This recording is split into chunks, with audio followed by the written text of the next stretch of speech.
The night Vivian Caldwell's empire collapsed, she was standing in the glass elevator of her own skyscraper, watching the city lights blur through her tears, wondering how a woman who had once controlled $3 billion could feel so utterly, devastatingly invisible.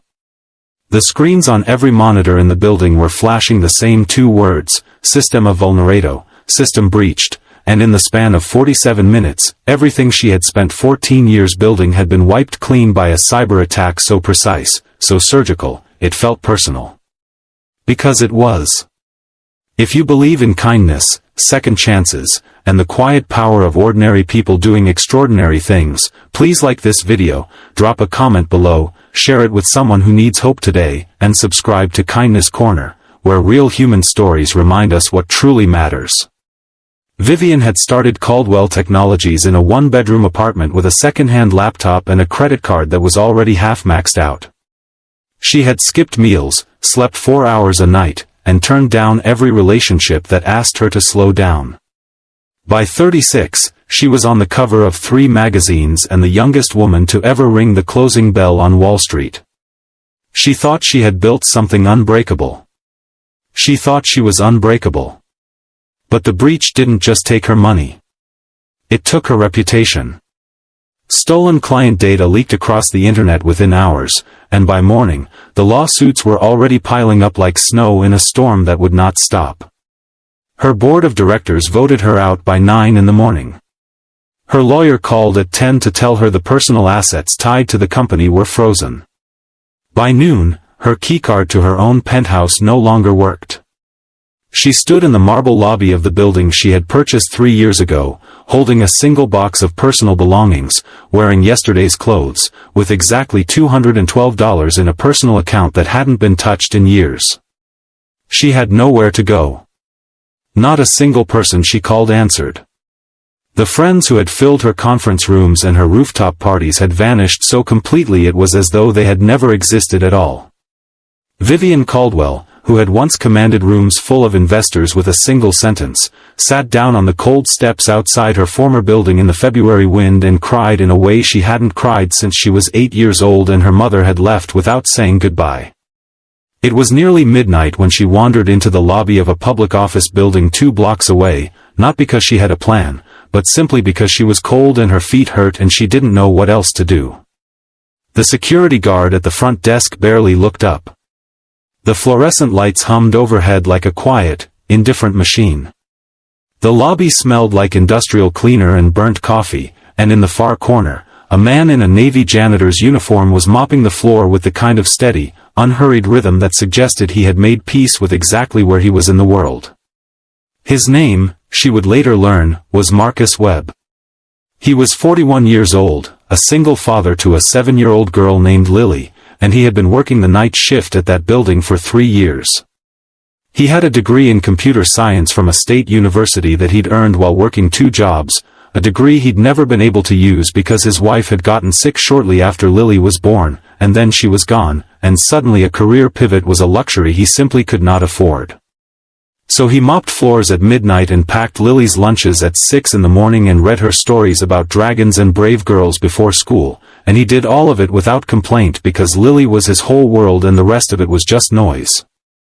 Marcus noticed Vivian the moment she walked in because he noticed everyone. It was a habit born of long, quiet nights when people watching was the only entertainment available.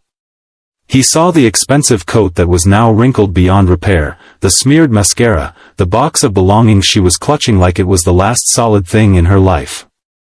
He didn't ask questions.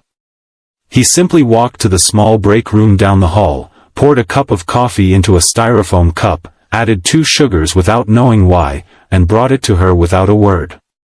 She looked up at him like she had forgotten that strangers could be kind. He sat down nearby, not too close, not intrusive, and went back to his work, giving her the dignity of not being stared at.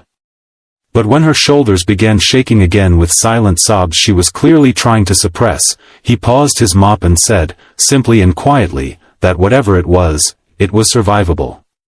That he knew because he had stood in what felt like the rubble of his entire life and had found, buried underneath it, something small and unbreakable that turned out to be enough to build from.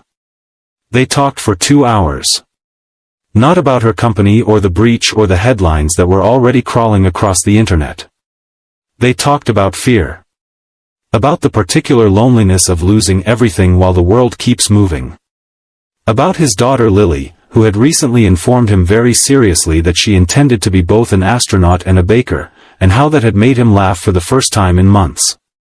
Vivian found herself laughing too, softly at first, then genuinely, in a way that surprised her so much she pressed her hand to her mouth like she had caught herself doing something she wasn't supposed to do. Before she left that night, Marcus did one more thing that would change everything. He asked if he could look at the public reports about her system breach. He'd seen the news alert on his phone earlier and had been mentally turning it over during his shift the way he used to turn over coding problems in college. He showed her, on his cracked phone screen, a thread he had found buried in a cybersecurity forum suggesting that the attack bore the signature pattern of a specific group, one that had a known vulnerability in their own method, a backdoor left in their own code that could be used to trace them and, potentially, to recover encrypted data. He had spotted it the way only someone trained to look for invisible things could spot it. Vivian stared at him. Then she looked at the mop leaning against the wall. Then back at him. And something shifted so profoundly in her chest that she had to breathe through it slowly. She used her last $200 to buy them both breakfast at the diner across the street as the sun came up. Over scrambled eggs and orange juice, Marcus walked her through everything he knew.